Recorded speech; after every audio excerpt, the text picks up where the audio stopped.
नमस्कार साथियों, ABC maths academy के यूट्यूब चैनल में आपका बहुत बहुत स्वागत है। यदि आप चैनल पर नए हैं तो चैनल को सब्सक्राइब जरूर कीजिएगा और यदि आपने पहले से सब्सक्राइब किया है तो इसे अपने दोस्तों में जरूर शेयर करें। यहाँ पर हर रोज शाम को 5 बजे मैथ्स और रीजनिंग से रिलेटेड क्लासेस आती हैं जो हमारे सीजीपीएससी और व्यापम के लिए इंपॉर्टेंट है। वो चैप्टर्स का यहाँ पे सॉल्यूशन कंसेप्ट पूरा का पूरा बताया जाता है। आज अपन क्या करेंगे, आज अपन सीजी पुलिस का जो एग्जाम 14 को अपने आने वाले संडे को शेड्यूल्ड है उसके पूरे 50 क्वेश्चंस के सॉल्यूशन देखेंगे। मतलब उसमें कैसे जो लेटेस्ट पैटर्न है ना व्यापम का, उसके आधार पर प्रश्नों का चयन किया है। तो सारे क्वेश्चन सीजी पुलिस से रिलेटेड हो सकते हैं और ऐसा नहीं है कि पुलिस से ही, यदि आप आने वाले एग्जाम्स आमीन की तैयारी कर रहे हैं, सब इंस्पेक्टर की तैयारी कर रहे हैं, तो उसके लिए भी ये बहुत बेनिफिशियल होगा। तो चलिए स्टार्ट करते हैं। पहला क्वेश्चन, ये जो क्वेश्चन है ना, ये कम्युनिकेशन स्किल का क्वेश्चन है। तो यहां पे क्या है, सही जोड़ी सुमेलित करना है। मैच द फॉलोइंग वाला क्वेश्चन है। इसमें यह दिया है स्तंभ ए में शब्द हैं और उनके अर्थ दिए गए हैं, तो आपको क्या करना है, उसे सुमेलित करना है। एनकोडिंग क्या होता है? तो सर सबसे पहले ना हमारे पास कोई संदेश है, मान लेते हैं, इसको हम प्रतीक में, चिन्हों में तब्दील करते हैं, उसे एनकोडिंग कहा जाता है। या तो चिन्ह में कर दिया, या नंबर में कर दिया, लेटर में कर दिया, तो ना यही क्या है, कूट करना ही एनकोडिंग है, प्रतीकों में चेंज करना। कहां पे दिखता है ऐसा? प्राप्तकर्ता की प्रतिक्रिया नहीं, प्राप्तकर्ता नहीं है, पहले तो सेंडर है ना, भेजने वाला। विचारों को संप्रेषणीय प्रतीकों या भाषा में परिवर्तित करना, संप्रेषणीय प्रतीकों में या भाषा में बदलने को ही एनकोडिंग कहते हैं। बहुत सही कह रहा है। एक का दो आएगा, एक का बी आएगा, दो नहीं, बी से, तो वन का बी, वन का बी यहां नहीं है, यहां नहीं है। डिकोडिंग क्या होता है? सर डिकोडिंग क्या होता है? ये तो भेज रहा है, सेंडर है। डिकोडिंग क्या है? जो रिसीवर है ना, जब उसने संदेश प्राप्त किया तो पुनः इस प्रतीक से, इस भाषा से, इस कोड से उस मैसेज को फिर से प्राप्त कर लेना ही डिकोडिंग कहलाता है। तो कहां लिखा है डिकोडिंग के? प्राप्तकर्ता की प्रतिक्रिया के अनुसार नहीं, प्रतिक्रिया के अनुसार नहीं, ये नहीं है। माध्यम, माध्यम ये नहीं है, ये तो चैनल का हो गया। प्राप्त संदेश की व्याख्या और समझ को ही क्या कहेंगे? डिकोडिंग कहेंगे। तो दो का ई हो गया, दो का डी है, यहां नहीं आएगा, यही आंसर है। देखो, अब देखो आगे पढ़ते हैं। चैनल माध्यम है जिससे संदेश पहुंचाया जाता है, 3 का सी।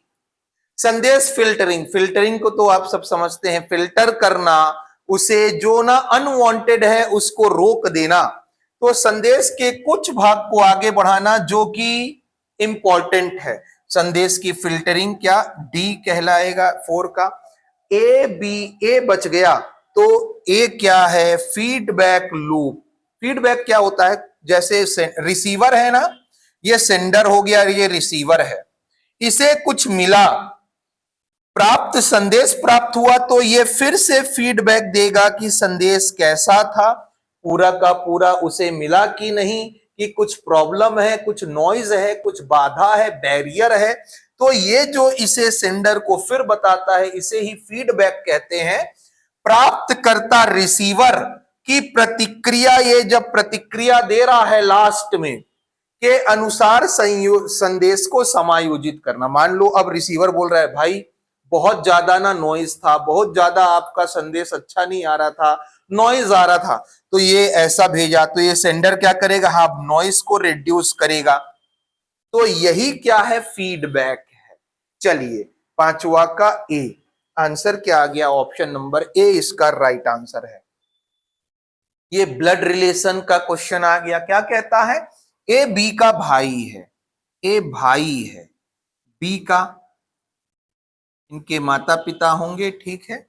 अब देखो सी ए की माता है, ए की माता सी है, ये माता है। डी सी का पिता है, सी का पिता और ऊपर डी है, डी पिता है, सी का पिता हो गया, ठीक है भाई। आगे पढ़िए। एफ ए का पुत्र है, ए की पहली शादी हुई होगी, फिर इसका कोई पुत्र हुआ और वो है, उसका नाम एफ। तब एफ का डी से संबंध, डी से संबंध, बेटी के बेटे का बेटा, यहां पे पुत्र नहीं होगा, पोता नहीं, पर पोता ही पॉसिबल। बेटी के बेटे का बेटा क्या कहलाएगा? पर पोता। ये तो तीसरा जनरेशन का बात हुआ ना, सॉरी ये दूसरा जनरेशन, ये पहला जनरेशन, दूसरा, ये तीसरा हो गया ना, तो उसे कहते हैं पर पोता या पर पोती। नेक्स्ट, लुप्त पद ज्ञात करना है। जब भी ऐसा आए ना, तो सबसे पहले इनको नंबर में लिखो।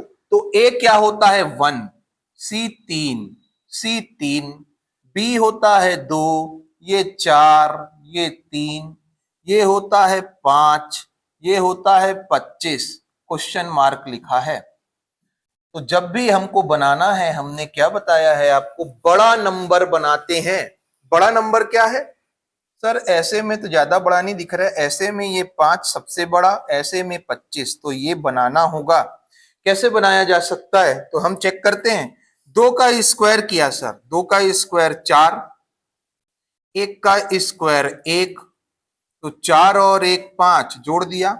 इधर करते हैं 3 का स्क्वायर 9, 4 का स्क्वायर 16, 16 और 9 25, बिल्कुल सही।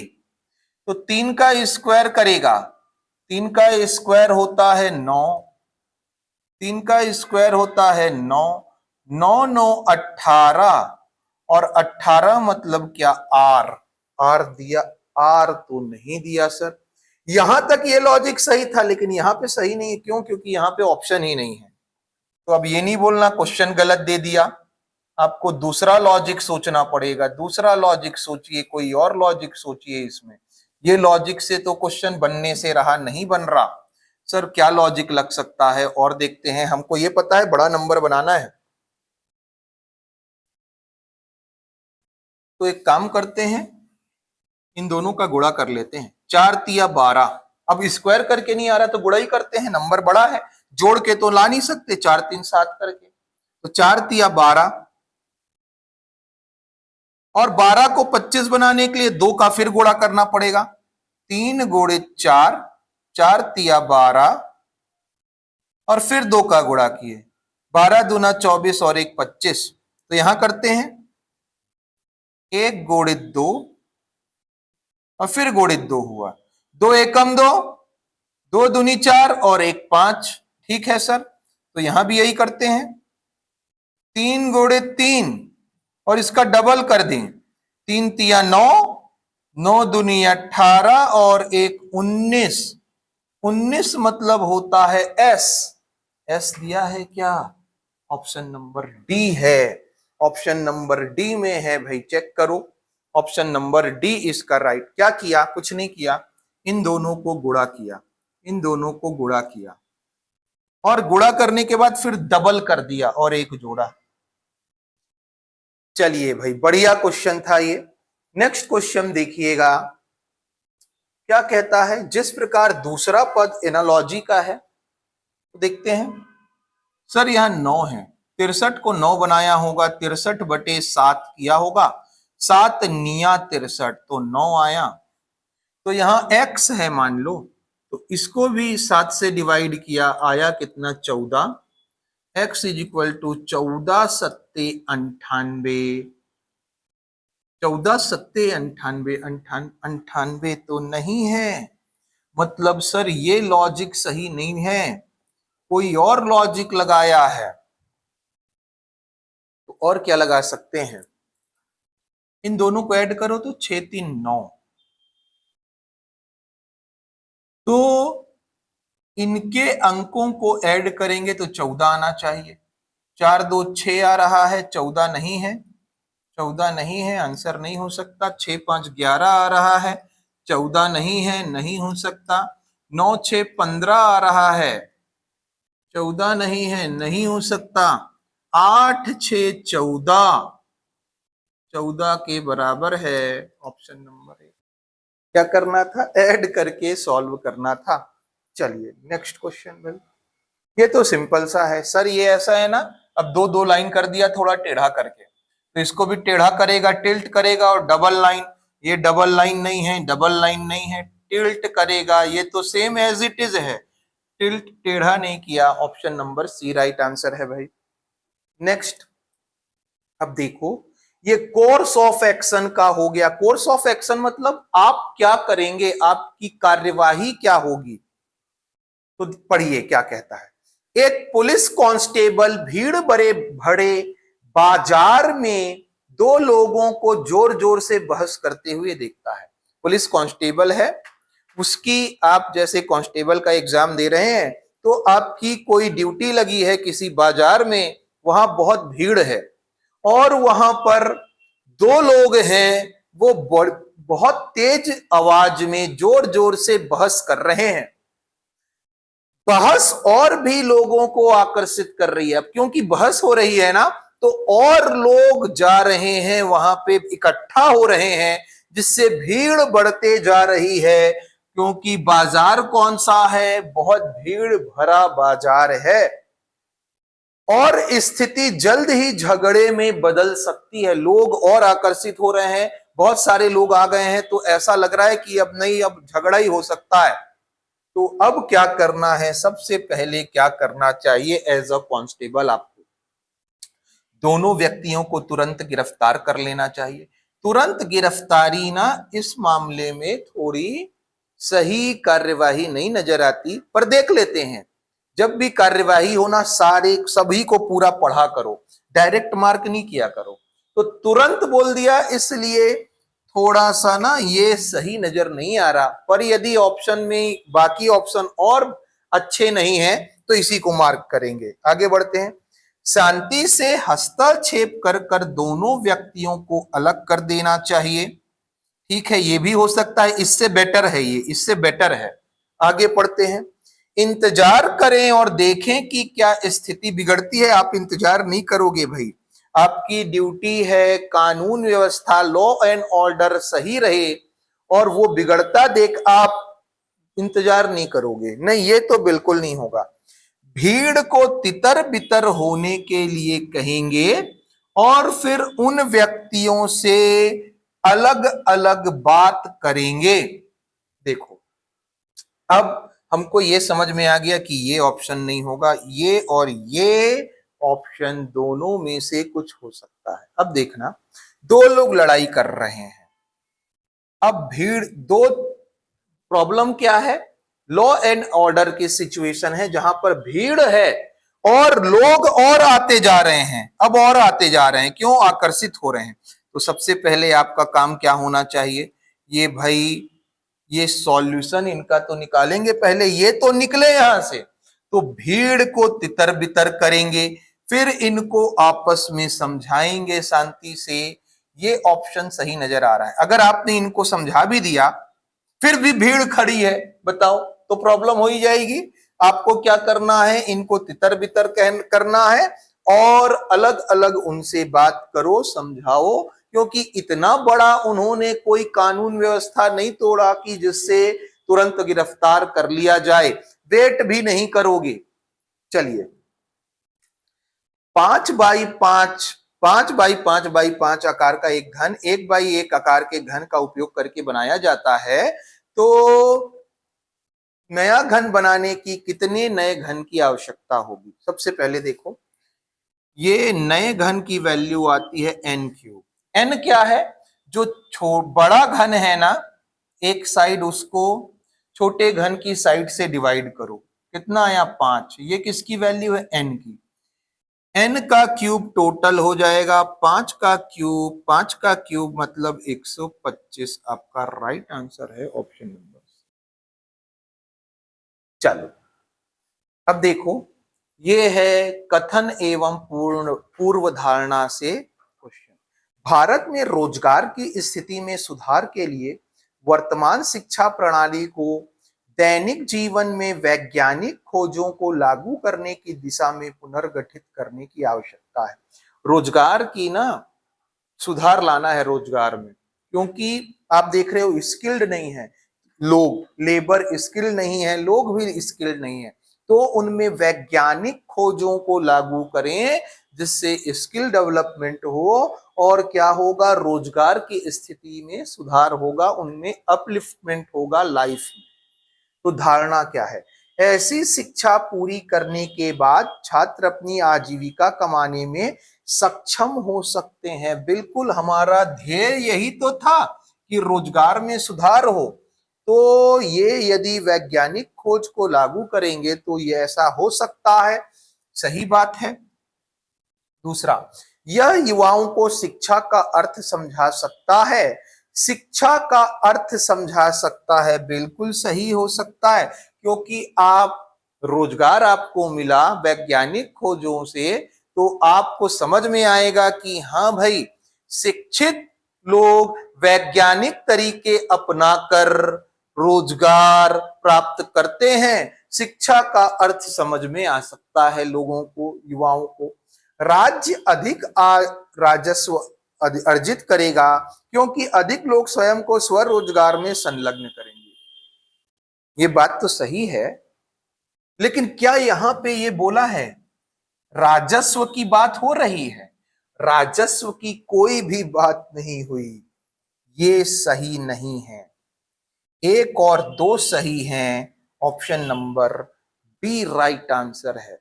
अब देखो, आप ना इसे भी सही कर दोगे, पर हम कहते हैं जो वही अवधारणा सही होगी जो स्टेटमेंट से निकल रही है। अपने मन से कुछ भी नहीं लेना है हमको। चलो, अब देखो, ऐसे क्वेश्चन को है ना हम क्या करते हैं, लास्ट से सॉल्व करना शुरू करते हैं। क्यों? क्योंकि ये क्वेश्चन तभी दिया जाता है जब एग्जामिनर चाहता है कि आपका टाइम वेस्ट हो। आप इसको ट्राई करें, फिर इसको करें, फिर इसको करें, फिर इसको करें। तो आंसर को शुरू में ना देके लास्ट में छुपाया होता है। तो हम ना अधिकतर लास्ट से सॉल्व करते हैं और एक दो बार में हमारा आंसर निकल आता है। यदि नहीं निकला तो एक बार और कर लेना, बहुत रेयर होता है वो। तो लास्ट से सॉल्व करते हैं। माइनस से अब अभिप्राय है भाग देना, तो 4/2। गुणा का अर्थ है जोड़ना, 2। प्लस का अभिप्राय है गुणा करना, 10। डिवाइड का अभिप्राय है घटाना।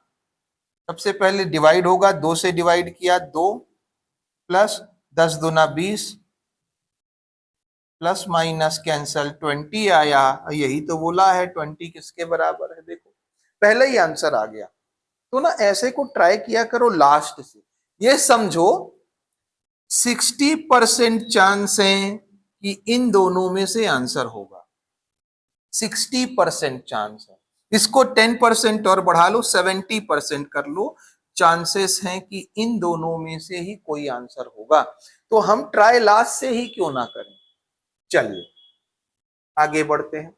उन संख्याओं का योग कितना है जो ए तथा दो दोनों में है? ए में भी है और बी में भी है, दोनों में है पर सी में नहीं है, सी नहीं लेना। तो वो कौन से होंगे? ए और बी होंगे, लेकिन सी नहीं लेना। यही तो दिख रहा है, चेक कीजिए क्या आया, 3। ऑप्शन नंबर ए इसका राइट आंसर है भाई। चलिए देखिए, एक पंक्ति में आर्यन बाएं से 23वां है, बाएं लेफ्ट हैंड से 23वां है आर्यन, और आरव दाएं से 19वां है, आरव 19वां है। अब देखना ध्यान से, जब भी दो लोगों की पोजीशन दी जाती है ना, तो हम लेफ्ट ऐसा भी बनाते हैं और ऐसा भी बनाते हैं, ओवरलैप वाला, ये वाला भी बनाते हैं। ये 23वां है, ये 19वां है, ठीक है। यदि आविर दोनों के ठीक बीच में बैठा है तो पंक्ति में ज्यादा से ज्यादा बोला ना, तो ये नहीं लेंगे। क्यों नहीं लेंगे? क्योंकि ये कम से कम की कंडीशन है, ज्यादा से ज्यादा की कंडीशन ये है। इनके ठीक बीच में कौन बैठा है? सिर्फ आविर, केवल आविर है, सिर्फ आविर है, आविर। तो ये बताओ, ये 23वां है तो आविर 24वां होगा और ये 25वां होगा। आप बोलेंगे हाँ, 23वां, ये 24वां और ये 25वां। इसकी पोजीशन लेफ्ट से है 25, राइट से है 19, एक घटाया टोटल निकल आया। टोटल क्या है? लेफ्ट प्लस राइट -1, कितना आया? 8 5 13, हासिल आई 1 2 और 1 3 और 1 4, 43 राइट आंसर है। ऑप्शन नंबर 20 का राइट आंसर है भाई। बढ़िया क्वेश्चन था ये भी। नेक्स्ट क्वेश्चन देखिए, एक घड़ी सुबह 9 बजे समय दिखाती है। 9 बजे ना घड़ी की सुई ऐसी होगी, छोटी सुई इधर, बड़ी सुई इधर। अब कहता है दोपहर के 2 बज रहे हों। अब यहां से दोपहर के 2 बजाने हैं, तो ये चीज आप हमको बताओ। दोपहर का 2 बजेगा ना तो बड़ी सुई तो यहीं होगी, छोटी वाली सुई ना थोड़ी शिफ्ट होके ऐसी हो गई होगी, क्योंकि ये तो 3 बजेगा और ये तो 1 बजेगा। आप बोलेंगे हाँ ऐसे ही है सर, तो ये ऐसी है। तो ये कितनी डिग्री घूमी कह रहा है, देखते हैं कितनी डिग्री घूमी। ये बताओ, हर 1 घंटे में 30 डिग्री होता है। क्यों? क्योंकि ये 90 डिग्री है ना। आप बोलेंगे हाँ, तो यहां से यहां कितने घंटे हैं? 9 से 12, 3 घंटे हैं। तो 3 घंटे में 90 डिग्री, तो 1 घंटे में 30 डिग्री। आप बोलेंगे हाँ सर, तो यहां से यहां 90 डिग्री है, 90 डिग्री, और यहां से यहां ये तो 2 बज रहे हैं, तो सर 2 घंटे। 2 घंटे में कितना डिग्री? 30 दूना 60 डिग्री। तो ये 90 डिग्री, ये 60 डिग्री, टोटल कितना डिग्री घूमी? 90 डिग्री प्लस 60 डिग्री, 150 डिग्री घूमी है सुई। 150 डिग्री राइट आंसर है, चेक कीजिए। नेक्स्ट क्वेश्चन देखिएगा, बढ़िया क्वेश्चन। क्या कहता है? अलग अलग मोटाई की 5 किताबें ABCDE हैं। ए सी से मोटी है, सी से मोटी ए है, ये मोटी है, ये पतली है, चलो। और बी डी से मोटी है, और क्या है? बी ना डी से मोटी है, बी डी से मोटी है, ठीक है। ए सी से मोटी, डी से मोटी बी, बी डी से मोटी। ई बी जितनी मोटी नहीं है, ई ना बी से कम मोटी है, बी जितनी मोटी नहीं है, बी से कम मोटी है, तो ई बी से कम है, ई बी से कम है, बी से कम ई है। लेकिन सी से मोटी है, ई बी से कम है लेकिन सी से ज्यादा है, मतलब ई बी से कम है, सी से ज्यादा है। डी सी जितनी मोटी नहीं है, डी ना सी जितनी नहीं है, सी से कम है, डी सी से कम है। देखो डी से बड़ा भी, लेकिन डी सी से छोटा है, डी सी से छोटा है, डी सी जितनी मोटी नहीं है, सी से कम है। अब देखो ये चारों जम गए, और ए से सी से बड़ा ए, अब सी से बड़ा ए, तो ए इधर नहीं आएगा, ए यहां कहीं भी आ सकता है, यहां भी आ सकता है, यहां भी आ सकता है, यहां भी आ सकता है, तो ए कहीं भी आ सकता है भाई, ए इधर ही है, छोड़ो। देख लेते हैं क्या पूछा है। कौन सी किताब सबसे पतली? अरे सबसे पतली हमको पता चल गया, डी ही है, डी सबसे पतली है। सबसे मोटी नहीं बता सकते, हो सकता है बी हो सकता है ए भी हो सकता है, हम नहीं बता सकते सबसे मोटी कौन है, लेकिन सबसे पतली पता है कौन है, डी है। चलिए अब देखिए, ये आ गया स्टेप्स वाले क्वेश्चन। सारा टाइप हमने यहां पे कवर किया है। कौन कौन सा? कथन कारण, सही जोड़ी, चरण वाले क्वेश्चन, सही जोड़ी मिलाना, कूट वाले प्रश्न। कूट वाला भी किया था ना पहले वाले में, पहला क्वेश्चन जो था वो कूट वाला था। फिर सही जोड़ी भी आया, फिर अब आ गया चरण वाला। क्या है? कोई भी बैरियर है कम्युनिकेशन में, बाधा है, संचार में कोई बाधा है, तो उसे दूर कैसे करेंगे? कैसे दूर करेंगे? तो सबसे पहले संचार तो स्थापित करो। तो कोई चैनल ढूंढोगे जिसमें संचार माध्यम हो। तो कोई चैनल है, कोई माध्यम है कि हमको यहां से संचार करना है। जैसे हमारा माध्यम है यूट्यूब चैनल, कि हम यूट्यूब से संचार स्थापित कर रहे हैं, कम्युनिकेशन स्थापित कर रहे हैं आपके और हमारे बीच। तो हमने एक संचार चैनल माध्यम को ढूंढा। अब देखा इसमें बैरियर क्या है, बाधा क्या है। तो हम देख रहे हैं ना, माइक अच्छा नहीं है या कैमरा अच्छा नहीं है। आपने कहा सर कैमरे की क्वालिटी अच्छी नहीं है। तो हम क्या पहले पहचानेंगे कि क्या बाधा है। तो पहले दो आएगा, फिर बाधा को पहचान करेंगे, एक आएगा। फिर बाधा की पहचान करने के बाद माइक अच्छा नहीं है, तो हम बाधा को पहचान लिए, अब माइक लेकर आएंगे। तो या तो माइक हटाएंगे या बाधा को हटाएंगे या फिर ना उसे इंप्रूव करने की कोशिश करेंगे। तो 3, फिर संचार की प्रभावशीलता का परीक्षण करेंगे। अब संचार आपको प्राप्त हो गया, तो अब ना देखेंगे कि आपको पता चल रहा है, समझ में आया कि नहीं आया, आपको समझ में आया कि नहीं, प्रभावित हुए कि नहीं। तो संचार की प्रभावशीलता का परीक्षण। इसके बाद आपकी प्रतिक्रिया देखेंगे, कमेंट जो आप करेंगे उसे हम पढ़ेंगे, तो प्रतिक्रिया हम देखेंगे। तो कौन सा ऑप्शन आया? 2 1 3 4 5, option number C right answer है। चलिए, ये चरण वाले प्रश्न भी बहुत पूछे जाते हैं। निम्न चित्र में कितने वर्ग हैं? ये तो इजी है, वर्ग निकालना है। तो सबसे पहले देखिए सर, वर्ग जो है ना वो ये वाला है, 1 2 3 4 5 6, 6 वर्ग हमको मिल गए। अभी ऐसे में तो 6 लिख लेते हैं। अब देखो, आपको कुछ वर्ग और दिखेंगे।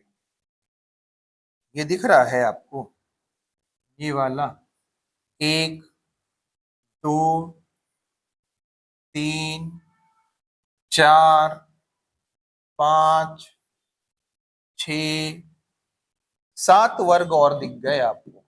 7 वर्ग दिख गए सर, 7। ये देखिए, तो 7 और दिख गए। अब देखते हैं, ये तो सिंगल सिंगल हो गए। अब देखते हैं जो ना बड़े बड़े वर्ग हैं उनको, जो छोटे वर्गों को मिलकर बने हुए हैं। तो एक वर्ग ये दिख गया, एक वर्ग ये दिख गया। देखिए, तो 2 वर्ग आपको और दिखाई पड़ रहे हैं। आप बोलेंगे हाँ दिख गए सर। अब देखते हैं सर, इनके बाद ना कुछ वर्ग और बन रहे हैं क्या? तो हम कहेंगे थोड़ी और ध्यान से देखिए, ये भी तो वर्ग दिख रहा है आपको, 1 2 बड़ा वाला, 2 वर्ग और दिख गए। टोटल कितने वर्ग? 6 दूनी 12 और 1 13, 14 15 16 17 ऑप्शन में, option number C right answer है। 17 वर्ग हैं इसमें। चलिए भाई, नेक्स्ट सिलॉक का क्वेश्चन है। क्या कहता है?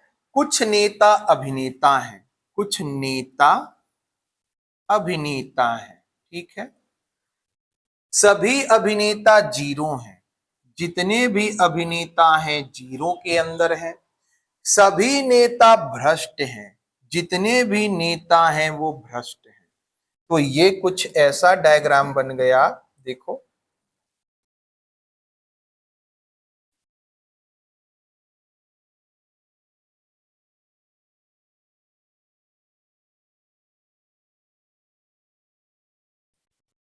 कुछ नेता अभिनेता हैं, ठीक है सर। सभी अभिनेता जीरो हैं, जितने अभिनेता हैं ना ये जीरो हैं, तो इनको हम जीरो बना दिए। ये देखो जीरो हैं। आप बोलेंगे हाँ सर ये बढ़िया है। और अभी ये शांत नहीं हुआ, अब ये बोल रहा है, अब ये कह रहा है कि सभी नेता भ्रष्ट हैं, सभी नेता ना भ्रष्ट के अंदर हैं, सभी नेता ये भ्रष्ट के अंदर हैं। शायद अब आपको डायग्राम समझ में आए। सभी नेता भ्रष्ट हैं, सभी अभिनेता जीरो हैं, कुछ नेता अभिनेता हैं। तो कह रहा है कुछ भ्रष्ट जीरो हैं, कुछ भ्रष्ट, ये भ्रष्ट हो गया, ये जीरो हैं क्या? बिल्कुल हैं, सही कह रहा है। एक तो सही हो गया। अब देखिए, एक सही हुआ मतलब यहां एक नहीं है, ये आंसर नहीं हो सकता, आंसर नहीं हो सकता। अब देखते हैं, सभी भ्रष्ट जीरो हैं, जितने भी भ्रष्ट हैं वो जीरो के अंदर हैं क्या?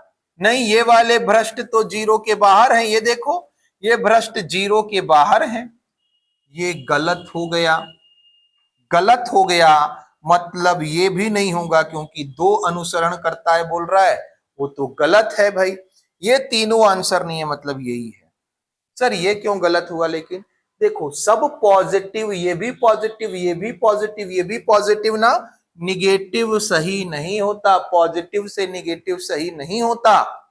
अपने आप गलत हो गया। Option number A right answer है भाई। चलिए नेक्स्ट देखो, इसको सॉल्व करना लास्ट क्लास में भी शायद हमने बताया है। कैसे सॉल्व करेंगे? इस लेटर का पहला पकड़ो, एक ए है, +1 हुआ सर पहले लेटर में। फिर पहले से पहले में जाओ, +2। क्यों? एक धन एक दो, दो मतलब बी, दो धन दो चार, चार मतलब डी। तो +1 +2 तो +3 किया होगा और फिर +4 किया होगा। चेक कर लेते हैं। 2 3 5, 3 2 5, 5 मतलब, सॉरी सॉरी सॉरी सॉरी, गड़बड़ हो गई। यहां डी है ना, ये +2 था, ये +2 था, यहां छोड़ो। देखो, डी में 3 जोड़ा, डी मतलब 4 होता है, 4 में 3 जोड़ा, 4 3 7, 7 बोले तो जी, और जी में 4 जोड़ा, 7 में 4 जोड़ा 11, बिल्कुल। तो जी आएगा ही आएगा, मतलब ये नहीं आएंगे, ये नहीं आएंगे। जी जे, जी जे, बीच वाला देखना है। लास्ट में जे आ रहा है, ये भी क्लियर हो गया। तो बीच में देखते हैं अब क्या हो रहा है। सर बीच में क्या हो रहा है ना, आप ये बोल रहे हो 25 से 3 कम, 22, 3 कम, 22 से 4 कम, 3 कम 4 कम, तो ये होगा 5 कम और ये होगा 6 कम। चेक कर लेते हैं।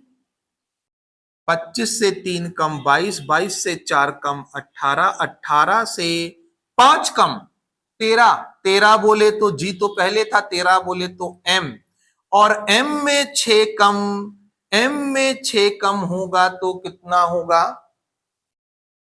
एम में 6 कम हुआ तो जी, जी ठीक है सर, ये जी आ गया। देखो ये 6 कम हुआ, एम मतलब 13, 13 में 6 कम हुआ तो जी आ गया, ठीक है। तो जी एम आ रहा है, जी एम, लास्ट में तो जे ही आया, लास्ट में तो जे ही आया है। तो आंसर क्या आया सर? जी M J, option number D right answer है। क्या किया करो, जब भी किया ऐसा करते हैं ना, तो हर लेटर के पहले वर्ड को, ए को पकड़ा, फिर बी, फिर डी, फिर यहां ब्लैंक, फिर यहां के। चेक करो कैसे गया होगा। तो सर +1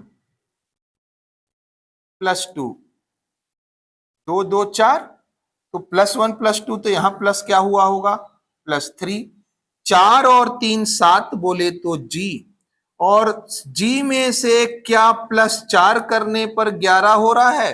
7 4 11, बिल्कुल। तो क्या बात समझ में आई? पहला वर्ड तो जी हो गया सर, जी निकल आया। अब देखते हैं दूसरा, दूसरे में क्या था? वाई, तो वाई लिखो। फिर क्या था? वी, फिर क्या था? आर, फिर ब्लैंक, फिर जी। अब चेक करो, 25 में 3 घटाया 22, 22 में 4 घटाया आर, 3 घटाया 4 घटाया तो पक्का 5 घटाना चाहिए, और पक्का यहाँ पे 6 घटाना चाहिए। देख लेते हैं। r माइनस 5 18 माइनस 5 13, 13 बोले तो m, और यदि 13 में 6 घटाया तो 7, और 7 बोले तो g। ठीक है, लास्ट में g है तो यह m आया, यहाँ पे m आया, GM आंसर है। GMJ एक ही ऑप्शन में है। ऐसे आपको बनाना होता है एग्जाम में। नेक्स्ट आगे बढ़ते हैं।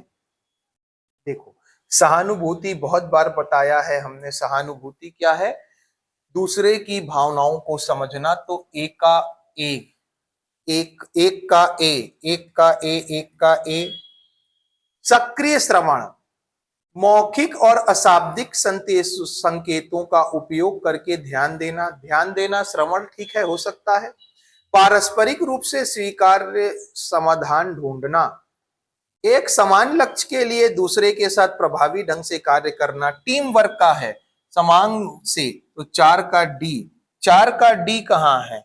चारों में है, ये नहीं हो सकता। अच्छा, ई को देखो, अनुकूलनशीलता, बदलती परिस्थितियों के अनुसार व्यवहार को समायोजित करना। 5 का ई, 5 का ई यहां नहीं है, एक ही हो सकता है।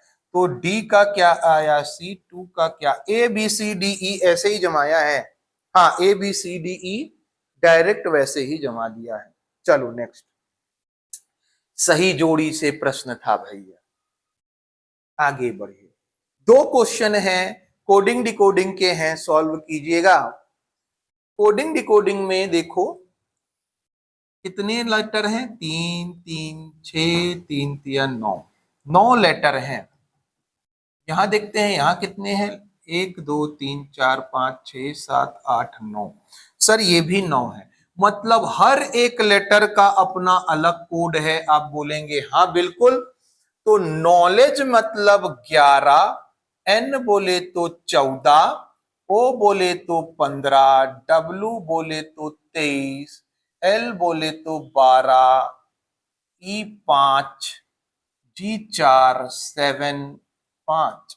इसको वो लिखा है 2 5 6 5 3 5 4 7 5। सर ना हमको एक चीज समझ में आई, 5 4 7 5, 5 4 7 5, मतलब सीधा सीधा लिख दिया। इसको 3 लिखा है, कैसे? सर 2 और 1 3, 3 और 2 5, 5 और 1 6, 4 और 1 5, 1 और 1 2, मतलब सिंगल डिजिट में लिखा है। सिंपल सी बात है। तो जनरल को सिंगल डिजिट में यदि हम लिखें तो जनरल बोले तो G बोले तो 7, E बोले तो 5, ये तो सिंगल डिजिट है, ये भी सिंगल डिजिट है। N बोले तो 14, 14 मतलब 5, 755। E बोले तो 5, 7 ट्रिपल 5, ट्रिपल 5। R बोले तो 18, 18 मतलब 8 और 1 9, 5 9। ठीक है, एक बोले तो A बोले तो 1, 12, L मतलब 2 और 1 3, लास्ट में 13 होना चाहिए।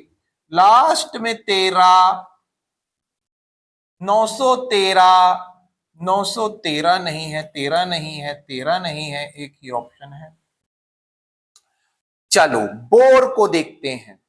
सर बोर, बोर मतलब B मतलब 2, O मतलब 15, R मतलब 18, E मतलब 5। सर ये लेटर का कोड है, लेकिन इसको 2 डिजिट में लिखा है, मतलब जोड़ा होगा। सर ये सबको जोड़ा होगा, जोड़ लेते हैं। 18 5 23, 23 5 28 धन 38 और 2 40।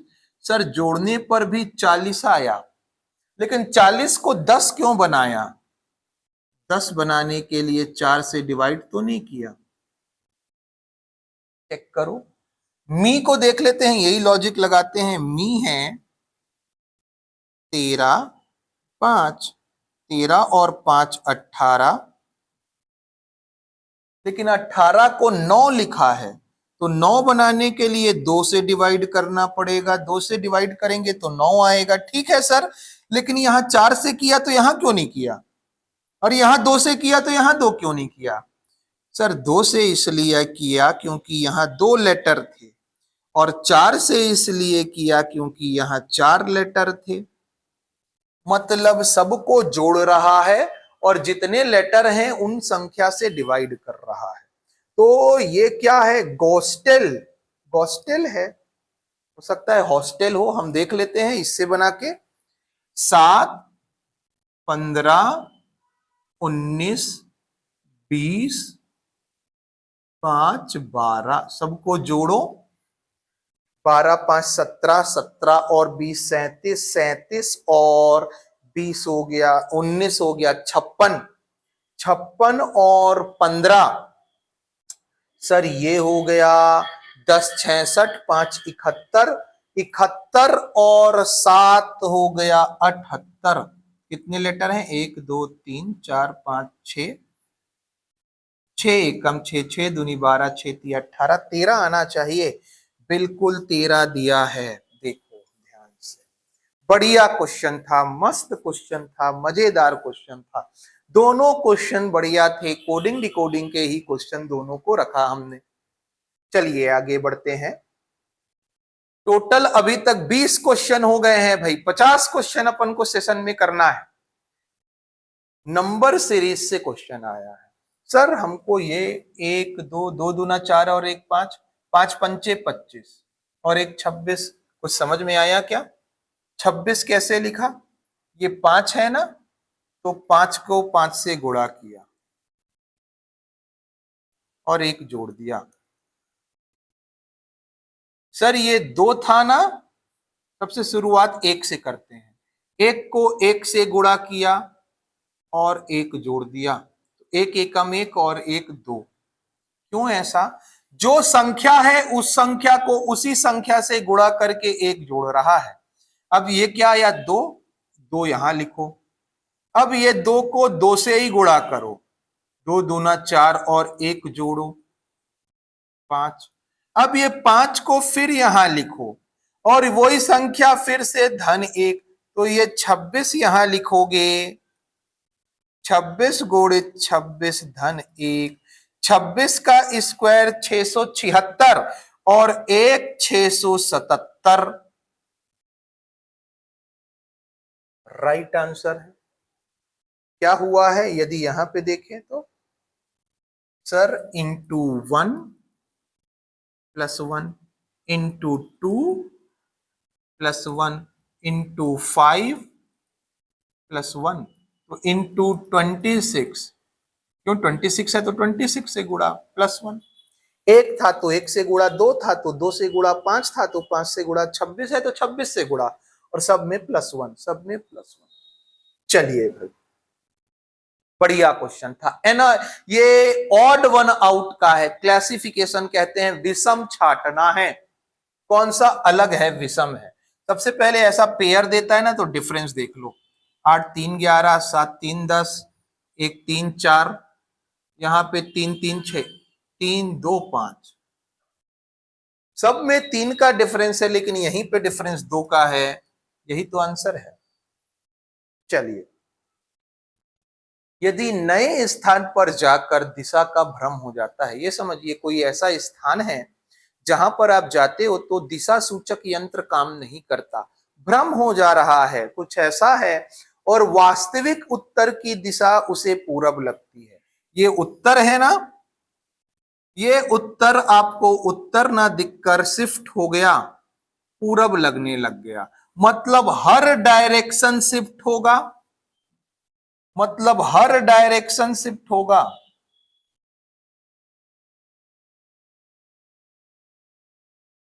हर डायरेक्शन शिफ्ट होगा, और कैसा शिफ्ट होगा? उत्तर ना पूरब लग रहा है तो 90 डिग्री क्लॉकवाइज, 90 डिग्री क्लॉकवाइज। तो क्या पूछा है? वास्तविक दक्षिण पूरब। ये हो गया ईस्ट, ये हो गया नॉर्थ, ये हो गया वेस्ट, ये हो गया साउथ। दक्षिण और पूरब, साउथ ईस्ट दिशा में उसे कौन सी दिशा लगेगी? मतलब यहां कौन आएगा, यहां कौन आएगा? तो हम जान रहे हैं हर दिशा 90 डिग्री शिफ्ट हो रही है राइट साइड, तो यहां कौन 90 डिग्री शिफ्ट होगा? यही वाला तो 90 डिग्री शिफ्ट होगा इस तरफ। तो दक्षिण पूरब में कौन सा दिखेगा? नॉर्थ और ईस्ट के बगल वाला, उत्तर पूर्व वाला ऑप्शन नंबर बी। हर दिशा क्योंकि 90 degree clockwise 90 degree right side shift हो रही है, तो दक्षिण पूरब में कौन सा शिफ्ट होगा? कौन शिफ्ट होगा? राइट साइड वाला 90 डिग्री नॉर्थ ईस्ट शिफ्ट हो रहा है। नेक्स्ट क्वेश्चन भाई, चलो पढ़िए। एक शाम दीपक और रोहन एक दूसरे से बात कर रहे थे। जब भी कोई बात करता है, हम आपसे बात कर रहे हैं तो ऐसे बात करेंगे, ऐसे इधर देख के बात नहीं करेंगे, आमने सामने देखकर बातें करेंगे। तो एक दूसरे से बात कर रहे हैं मतलब एक दूसरे की ओर उन्मुख हैं, एक दूसरे की तरफ देख रहे हैं, बस। यदि इस समय दीपक की परछाई ठीक उसके आगे हो, सबसे पहले देखो बात कब की हो रही है? शाम की। तो शाम में तो सूरज दादा इधर होते हैं ना, हाँ। अब देखिए परछाई तो इधर बनेगी। अब परछाई इधर बन रही है और इसी तरफ दीपक का चेहरा है। कैसे पता चला? दीपक के आगे मतलब उसके चेहरे के आगे। तो इधर परछाई बन रही है तो दीपक भी इधर देख रहा होगा क्योंकि परछाई इधर बन रही है। दीपक इधर देख रहा है तो रोहन इधर देख रहा होगा। तो दीपक का मुख कौन सी दिशा में है? ये कौन सी दिशा है? ईस्ट है, ईस्ट है, पूरब है। चलिए, सचिन, युवराज और रोहित बीच में बैठा। अच्छा अच्छा अच्छा, यहां पे कॉमा लगा लो, ऐसा। क्या कह रहा है अब? सचिन, युवराज और रोहित के बीच में बैठे हैं।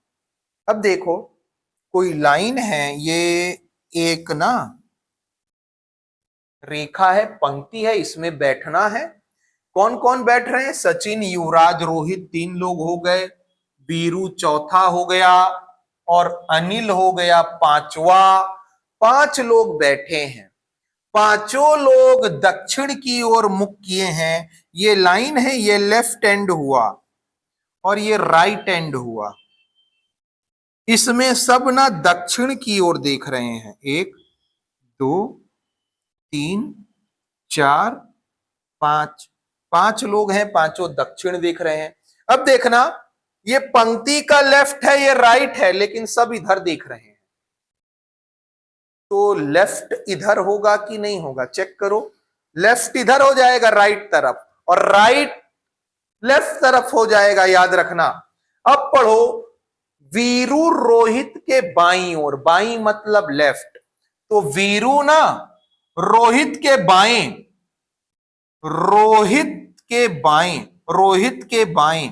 तो देखो रोहित भी इधर देख रहा है, वीरू भी इधर देख रहा है, तो उसका बायां। अगर रोहित इधर लेते और तो ये तो देख दक्षिण की तरफ रहे हैं, तो ये दायां नहीं हो गया, रोहित का दायां हो गया। तो बायां नहीं लेना, जो ले रहे हैं लेते हैं उसका उल्टा लेना है। अनिल युवराज के दाहिने, युवराज के दाहिने तरफ, युवराज इधर देख रहा है तो इसका दाहिना इधर होगा। अनिल बैठा है। यदि ये लोग दक्षिण की, अच्छा एक और बोला है, सचिन युवराज और रोहित के बीच में बैठता है। युवराज और रोहित के बीच में सचिन बैठता है। आगे पढ़ते हैं। वीरू रोहित के बाएं, अनिल युवराज के दाहिने तरफ बैठा है। यदि ये लोग दक्षिण की ओर मुख करके बैठे हैं। अब देखना, बात समझना, युवराज और रोहित के बीच में सचिन बैठा है, तो युवराज इधर है, रोहित के बीच में सचिन तो आ नहीं सकता, तो रोहित इधर ही होगा और इसके बीच में सचिन, युवराज और रोहित के बीच में सचिन। और इस तरफ कौन है? वीरू है। ये 5 लोग हो गए, तो कैसे आए? AYSRV कहता है सबसे दाहिने तरफ कौन बैठा है? सबसे दाहिने राइट हैंड साइड कौन बैठा है? कौन है? वीरू है। ऑप्शन कौन सा आया? Option number C right answer है। चलिए भाई, निम्नलिखित में लुप्त पद ज्ञात करें।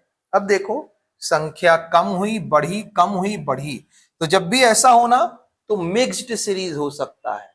मिक्स्ड मतलब मिश्रित।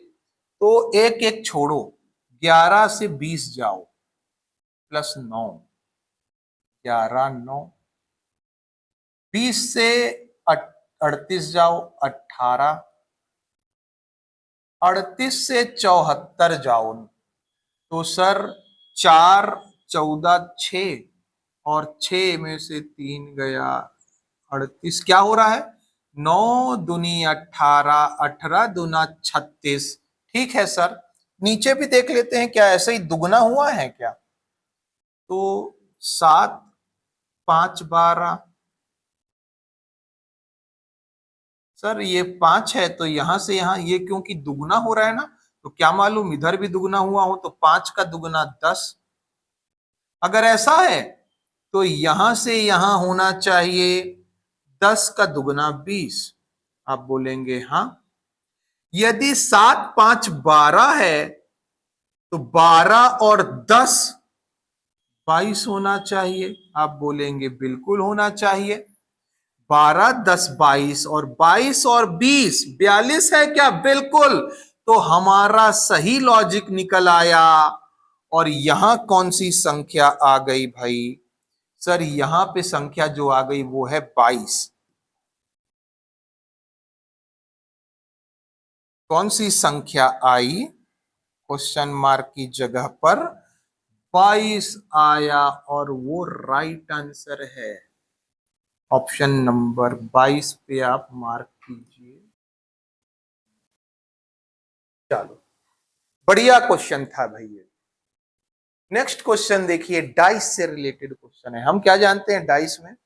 जो सतह कॉमन है ना, वो एक साथ दिखाई नहीं देगी। जो सतह अपोजिट है, अपोजिट, अपोजिट एक साथ नहीं दिखेंगे, नहीं दिखते। और अपोजिट कौन होता है? तो 1 2 3 3 4 5, तो जो कॉमन है उसको पकड़ लेते हैं और ऐसे घूम जाते हैं। तो पकड़ो, 3 1 2, 3 1 2 इधर, 3 4 6, तो 3 के अपोजिट क्या आ गया? 5। 3 के अपोजिट आया 5। आप बोलेंगे ठीक है। अब हमको पता है अपोजिट एक साथ नहीं दिखते। वो ये पूछ रहा है क्वेश्चन मार्क की जगह क्या आएगा। तो क्वेश्चन मार्क की जगह आ क्या क्या सकता है? क्या क्या आ सकता है आप बताओ। तो सर क्वेश्चन मार्क की जगह 1 2 3 4 5 और 6 यही नंबर तो आ सकते हैं। 7 तो आएगा नहीं। अरे पासा में 7 होता है क्या? 0 नहीं होता। 1 से लेके 6 तक नंबर होते हैं। 5 तो दिख रहा है, तो फिर से 5 क्यों आएगा? यहां पे 1 दिख रहा है तो 1 भी नहीं आएगा। ध्यान से देखना, दो अपोजिट एक साथ नहीं दिखाई देंगे। एक के अपोजिट 4 है, एक दिख रहा है तो 4 भी नहीं दिखेगा। एक दिख रहा है तो 4 नहीं दिखेगा। ठीक है, आगे। सर 5 दिख रहा है तो 5 का अपोजिट यहां नहीं हो सकता, क्योंकि दो अपोजिट एक साथ दिखाई नहीं पड़ेंगे। तो 3 भी नहीं होगा। कौन कौन हो सकता है? 2 और 6, 2 और 6 दोनों ऑप्शन में दिए गए हैं। आप बोलेंगे ठीक है सर, ठीक है। अब देखना, ध्यान से सुनना। अगर अगर हम 6 लेते हैं तो इन दोनों में देखो, 3 4 6, 1 5 6, 6 कॉमन हो गया। और यदि कॉमन है तो घूमने पर अपोजिट मिलना चाहिए, सब सेम। तो क्या क्या घूमेंगे तो क्या क्या मिलेगा? 6 3 4, 6 के बाद इधर 1 और इधर 5, 5 का अपोजिट 4, 1 का 3, बचा क्या? 2। क्या यही अपोजिट है क्या? 2 का 6 ठीक है, 3 का 1 आ रहा है, वो रखने पर अगर 6 रखा तो 3 का 1 आ रहा है, लेकिन 3 का 1 है क्या? नहीं, मतलब यहां 6 नहीं रख सकते, नहीं रख सकते। क्या रखना पड़ेगा? 2 रखना पड़ेगा। बढ़िया क्वेश्चन था भाई, पूरा कंसेप्चुअल एकदम, इससे ज्यादा हार्ड आपको क्वेश्चन नहीं देगा। क्या आएगा? ऑप्शन 2 आएगा इसमें। नेक्स्ट क्वेश्चन करते हैं, कथन और तर्क पे रिलेटेड क्वेश्चन है, पढ़िए क्या कहता है। क्या मुंबई में नए बड़े उद्योग शुरू किए जाने चाहिए? मुंबई में बड़े उद्योग शुरू किए जाने चाहिए क्या? तो तर्क है हाँ, यह नए नौकरी के अवसर पैदा करेगा। मुंबई में पॉपुलेशन बहुत ज्यादा है, तो उद्योग धंधे बिल्कुल लगने चाहिए। क्यों लगने चाहिए? क्योंकि पॉपुलेशन ज्यादा है तो उनकी पूर्ति के लिए, आपूर्ति के लिए उद्योग धंधे होंगे, जिससे नए रोजगार पैदा होंगे। सही कह रहा है। नहीं, यह शहर के प्रदूषण को और बढ़ाएगा, क्योंकि प्रदूषण बढ़ाएगा इसलिए उद्योग ही नहीं रखते। अरे प्रदूषण कम करो ना, कुछ ऐसी चीजें करो जिससे प्रदूषण ना हो, चिमनी लगाओ, बहुत सारे अल्टरनेट हैं ऑप्शन। प्रदूषण नहीं बढ़ा, प्रदूषण बढ़ेगा करके हम उद्योग ही ना लगाएं, कहीं ना लगाएं, उद्योग ही नहीं लगाएं क्या? नहीं, गलत है भाई, एक सही है, केवल तर्क एक मजबूत है। आंसर क्या आएगा? Option number A. चलो आगे, घनों की संख्या ज्ञात करनी है, कितने घन है? तो पहले देखते जाओ, सब सिंपल सा दिख रहा है सर। 1 घन, 2, 1 2 3 4 5 6 7 8 9 10 11 12 13। तो सिंगल वाले तो 13 हो गए, single single.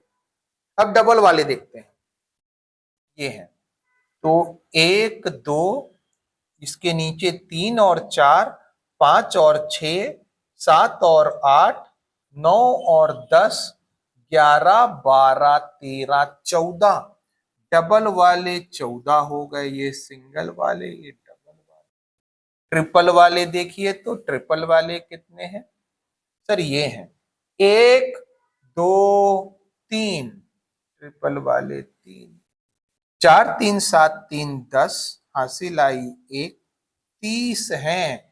Option number B right answer है भाई। देखिए बढ़िया क्वेश्चन था, काउंटिंग करनी है कि कितने क्यूब हैं। चलो ये बढ़िया क्वेश्चन है, किसका है? कोडिंग डिकोडिंग का। आ गया, एक निश्चित कूट भाषा में ब्लॉकेड को ये लिखा जाता है, तो डिसेबल्ड क्या लिखा जाएगा? देखो बी है ना, बी का अपोजिट वाई, एल का ओ का एल, सी का एक्स, के का पी, ए का Z, D W E V, सबका अपोजिट लिखा है, तो इसके भी अपोजिट लिखेंगे। डी यू, डी का डब्ल्यू, डब्ल्यू नहीं है, डब्ल्यू नहीं है। लास्ट देख लो, डी का डब्ल्यू, डब्ल्यू से शुरू डब्ल्यू में खत्म, डब्ल्यू में शुरू डब्ल्यू में खत्म, एक ही ऑप्शन है, ऑप्शन नंबर सी इसका राइट आंसर है। टोटल अभी तक अपन 30 प्रश्न इसमें रीजनिंग के कर चुके हैं। टोटल 30 प्रश्न हो गए हैं 50 प्रश्नों में से। अब बारी है मैथ्स की, मैथ्स के 20 क्वेश्चंस को सॉल्व करेंगे। तो चलिए स्टार्ट करते हैं। पहला प्रश्न मैच दी फॉलोइंग से है, सही जोड़ी सुमेलित करना है, मिलाना है।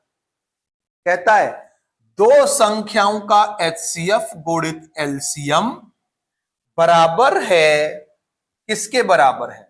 दोनों संख्याओं के गुणज के नहीं, गुणनफल दो संख्याओं के उन्हीं संख्याओं के गुणनफल के बिल्कुल। तो ए का बी आया, एक का बी आया, एक का बी यहां नहीं है, यहां नहीं है। 2 का दोनों में सी है। 3 का देख लेते हैं, भाज्य संख्या क्या होगी जिसका एचसीएफ 1 हो? नहीं। 2 से अधिक गुणनखंड हो तो 3 का डी, 3 का डी, 3 का डी नहीं है, आंसर नहीं है, ये आंसर है। अब चलो, यदि आप चाहते हो तो सभी के आंसर देख लेते हैं। अभाज्य संख्या क्या होती है? ठीक दो भिन्न गुणनखंड हों, दो अलग अलग गुणनखंड हों, जिसके एकदम एग्जैक्ट दो गुणनखंड हों, तो दो का क्या आएगा, सी आएगा। अब देखो एलसीएम दोनों संख्याओं का गुणज होना चाहिए, 4 का ए आएगा। सअभाज्य संख्या क्या है, जिनका एचसीएफ 1 हो, ई आएगा। बहुत बढ़िया कंसेप्चुअल, एकदम कंसेप्ट पे बेस्ड क्वेश्चन था। आगे बढ़ते हैं भाई। अब देखो एलसीएम एचसीएफ से एक क्वेश्चन और, वो था सही जोड़ी मिलाने वाला। ये क्वेश्चन ऐसे ही दिया गया है, दो संख्याओं का अंतर 14 है। कोई दो संख्या है, उनका अंतर 14 है, ठीक है। उनका लघुत्तम समापवर्त और महत्तम समापवर्त इतना है, तो वो संख्याएं ज्ञात करनी है। ध्यान से देखो, हमको संख्या नहीं पता ना, तो हम मान लेते हैं संख्या अनुपात में है, ए अनुपात बी में, तो संख्या क्या निकल आएगी, एचसीएफ इंटू ए और एचसीएफ इंटू बी। अब इन दोनों का अंतर 7a minus 7b is equal to है 14। तो a माइनस बी क्या रखेंगे, 7 निकाल दिया और 7 दूनी 14। अब आपसे देखना है दोनों के रेशियो का अंतर 2 आना चाहिए और एचसीएफ 7 होना चाहिए। 7 एचसीएफ है क्या, नहीं। 7 एचसीएफ है क्या, नहीं। 7 एचसीएफ है क्या, नहीं। अरे 7 से डिवाइड ही नहीं हो रहा, 7 से डिवाइड ही नहीं हो रहा, ये 7 से डिवाइड ही नहीं हो रहा। 7 एचसीएफ है क्या, हाँ। 7 निया 63, 7 सत्ते 49, 7 से डिवाइड हुआ तो 9, 7 से डिवाइड हुआ तो 7, और दोनों का डिफरेंस 2 आ रहा है। देखिए बिल्कुल सही, option number A right answer है। ऐसे आपको एलिमिनेट करते जाना होता है ऑप्शन। हाँ भाई, परसेंट का क्वेश्चन, कथन कारण का क्वेश्चन आया, बहुत शानदार क्वेश्चन। देखो आपको रिमाइंडर करवा दें, कथन कारण से रिलेटेड हमने पूरा एक डेडिकेटेड वीडियो इसके जस्ट पहले बनाया है, उसे आप जरूर देखेंगे। 50 क्वेश्चन लगभग उसमें हमने कराए हैं। मैथ्स रीजनिंग में उससे बाहर कभी कंसेप्ट आ ही नहीं, क्वेश्चन जरूर आएंगे, कंसेप्ट उससे बाहर हो ही नहीं सकता। तो उस कंसेप्ट को आपको जरूर देखना है। चलिए भाई स्टार्ट करते हैं। ए बी से आर परसेंट ज्यादा है। आर परसेंट ज्यादा मतलब क्या, आर परसेंट, और ज्यादा बोला तो प्लस, किससे बोला, बी से। तो बी यदि 100 है तो ए ना 100 में आर ज्यादा, 100 में आर ज्यादा, 100 में आर जोड़ देंगे, 100 प्लस आर है ए, ठीक है। तो बी ए से कितना परसेंट कम है, कितना परसेंट कम है सर, यहां से कितना कम है, आर ही कम है।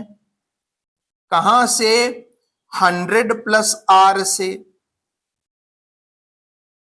इंटू 100%। क्या ये दिया है, इतना कम है, हाँ इतना ही तो दिया है, R upon 100 plus R into 100%। बिल्कुल सही बात कह रहा है, ये सही है भाई, सही है। अब देखो यहां पे पढ़िए, कारण क्या दिया है, यदि ए बी से आर परसेंट कम है, फिर आर परसेंट की बात किया, लेकिन बात अब भी किया है बी से ही, लेकिन कम बोला, कम बोला तो करेंगे माइनस।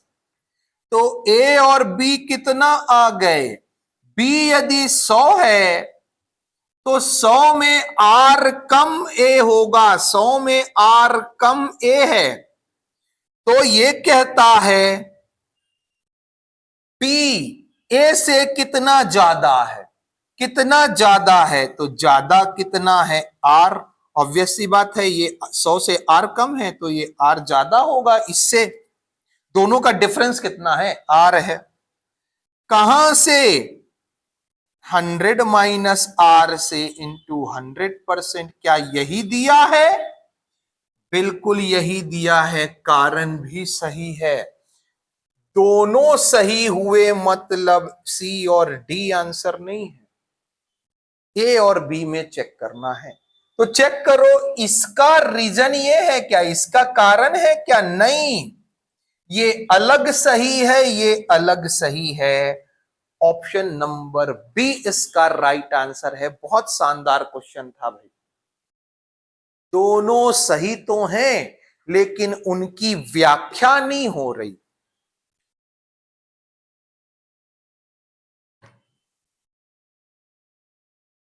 चलिए नेक्स्ट क्वेश्चन देखिए। देखो, इसको हमने लास्ट क्लास में ही बताया है। असर्शन रीजन में ये सब हुए हैं, लेकिन असर्शन रीजन के फॉर्म में, कथन कारण के फॉर्म में। बहुत जरूरी है, वो वीडियो आप सभी को देखना चाहिए। जो तैयारी कर रहा है पुलिस की या नहीं कर रहा, वो वीडियो क्या है, हर एक एग्जाम के लिए इंपॉर्टेंट है। तो कथन कारण वाला जरूर देखिएगा। किसी वस्तु को 20% अधिक अंकित किया गया, तो सीपी यदि 100 है, 20% अधिक अंकित किया गया, तो एमआरपी कितना? एमआरपी 120। अब इस 120 में छूट दी गई, 20% की, तो 20% छूट, 10% 12 हो जाएगा, 20% 24 की छूट तो बेचा होगा 96 में। तो कितने का लॉस हुआ? 4% का लॉस हो गया, 4% की हानि हुई। दूसरा तरीका हमने कहा, कथन कारण वाले में बताया है हमने, क्या बताया है? a plus B plus A B upon 100, 10% बढ़ाया और 10% छूट दे दिया, 10 गुणे 10/100 माइनस 10 था। ये 100 से 100 कैंसल, ये कैंसल, -1, 1% की छूट है। अच्छा, ये 10 नहीं है, एक्चुअल में 20 है ना, तो 10 लिख रहे थे हम। देखो, +20 -20 प्लस -20 प्लस 20 अपॉन 100, 0 से 0, 0 से 0, 20 से 20 कैंसल, 2 दूना 4, -4% की हानि। दूसरी बात, हमने हमेशा कहा है सेम परसेंट बढ़े और सेम घटे तो हमेशा लॉस होगा। और कितना होगा? x²/100, और ये माइनस साइन क्या शो कर रहा है? लॉस का। तो 20 का स्क्वायर 400/100 कितना आया? 4% लॉस आया, 4% की हानि। तीनों तरीके से आपको समझा दिया, जो तरीका आपको अच्छा लगे। चलिए भाई, नेक्स्ट क्वेश्चन। ए की आय बी की आय से 60% अधिक है, 60% ज्यादा है। कौन? ए। कहां से? बी से। बी से बोला ना, तो बी यदि 100 है तो ए कितना हो जाएगा? 100 से 60 ज्यादा 160। फिर पढ़ो, ए की आय बी से 60% ज्यादा है। हाँ सर, सही बात है। सी की आय ए और बी के योग का, सी की आय ए और बी का योग कितना है? ए और बी, ए इतना बी इतना, देखो ए 160 बी 100, इनके योग यहीं पे नहीं रुक रहा, योग का मतलब गुणा 60% है। तो 60% निकाल लो, 160 और 100, 260 का 60%, 6 छंग 36, 6 दूनी 12, 13 14 15, 156, 156 आया। सी की वैल्यू कितनी आ गई? 156। ठीक है। डी की आय, सी की आय का 50% है। सी की आय आई 156, और 156 का 50%, 50% मतलब 1/2 कितना आया? दो सत्ते 14, दो अट्ठे 16, डी आ गया 78। तो कहता है डी की आए, किसकी आए? डी की आए। डी ए से कितने परसेंट कम है? ए से कितने परसेंट कम है? तो देखो कितना कम है, 60, 70, 80, 82। कहां से? 160 से। अच्छा इसको ना बी कर लो, बी कर लो।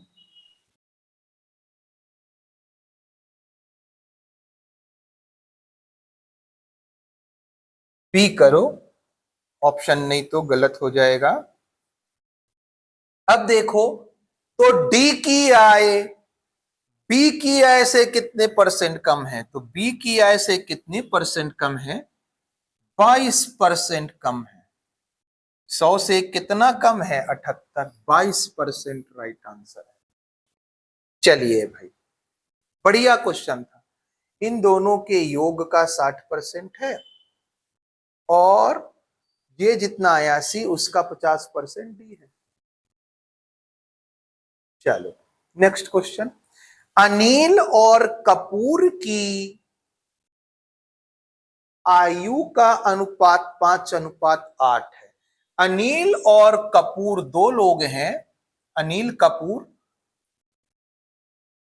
कपूर दो लोग हैं, इनकी आय का अनुपात 5:8 है। उनकी आयु का योग है 104। तो योग कितना है यूनिट में? 8 5 13 यूनिट, और नंबर में कितना है? 104। एक यूनिट की वैल्यू 13 पंचे 65, 13 सत्ते 91, 13 अट्ठे 104, 8 साल। एक यूनिट की वैल्यू 8 साल। अब कहता है यदि सोनम कपूर से 30 साल छोटी है, तो पहले ये तो निकाल लो कपूर कितना है। एक यूनिट की वैल्यू 8 साल, तो 8 यूनिट की वैल्यू 8 अट्ठे 64 साल, और 5 यूनिट की वैल्यू 8 पंचे 40 साल। तो अनिल है 40 साल का, कपूर है 64 साल का। कहता है कि यदि सोनम कपूर से 30 साल छोटी है, तो सोनम 30 साल छोटी है तो कितनी हो जाएगी? सर 30 साल घटा दिया तो ये आया 34 साल। ये कौन है? सोनम। अब देखो क्या कहता है, सोनम की आयु 7 साल बाद, ये तो प्रेजेंट है, 7 साल बाद 6 जुड़ा और एक 7 कितना हो गया? 41 साल की सोनम होगी। तो 7 साल बाद कितनी साल की होगी सोनम?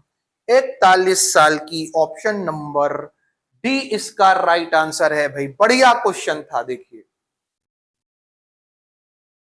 नेक्स्ट, कथन कारण से रिलेटेड क्वेश्चन है, फिर से पढ़िएगा।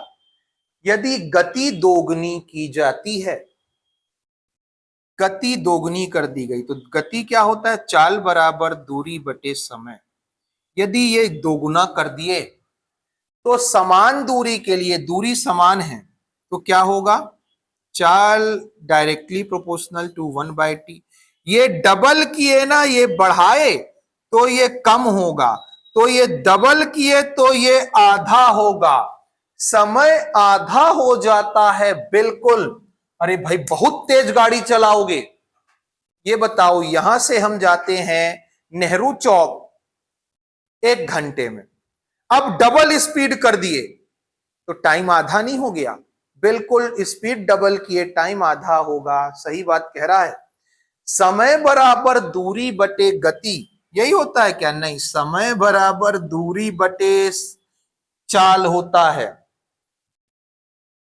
ये चाल बराबर दूरी बटे समय ना, तो समय यहां आया, time is equal to distance upon speed.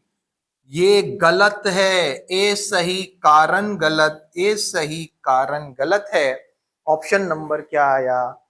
C right answer है भाई। चलिए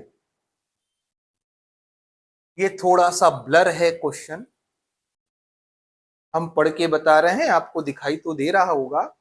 एक से शुरू होने वाली n सभी प्राकृत संख्याओं का योग, एक से कोई संख्या शुरू हो और वो जाए n तक,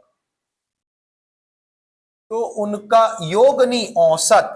हम जानते हैं सर इनका योग होता है n इंटू एन प्लस 1/2, और औसत के लिए n से डिवाइड करो, n से n कट गया, n प्लस 1/2, n प्लस 1/2। अब ये याद रखेंगे क्या कि प्राकृत संख्याओं का औसत क्या है, n प्राकृत संख्याओं का औसत जो एक से शुरू होती हैं n प्लस 1/2।